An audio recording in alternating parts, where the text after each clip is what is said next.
parça parça yüreğim, yaştan dolu karağım. Hoşluk gitti yat bolup, kaygığım tüveregim.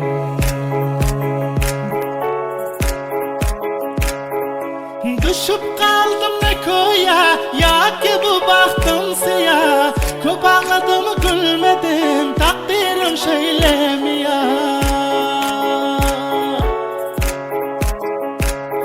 O yitirdim indirahim, asmana yetti ahim.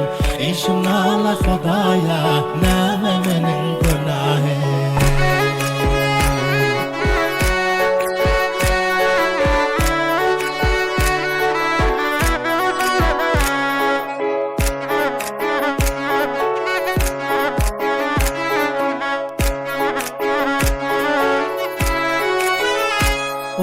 Ten kalmadı medarım, sensiz yaşap çınarım. Bihuda soldu gitti, cavan ömrüm baharım.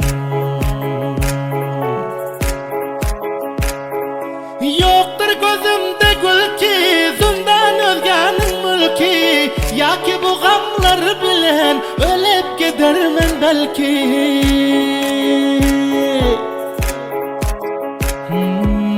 Dünya imtihani, köptür gamımın sani. Geza bilmedim sende, gülüp başkalar yani.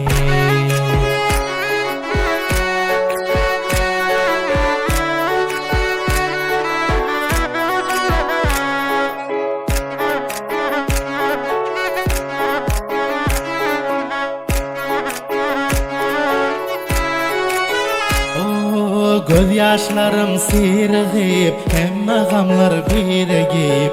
Kalbimin igesi yok, yörün bundan irigip. Hemme üstümden güler, dertler sinam ediler. Ulan ne bir armandir, derdi bar kulak salar.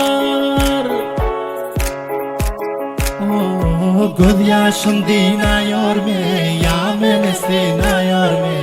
Ya var hamiyat yazıştıp, ya rahme inayor mi?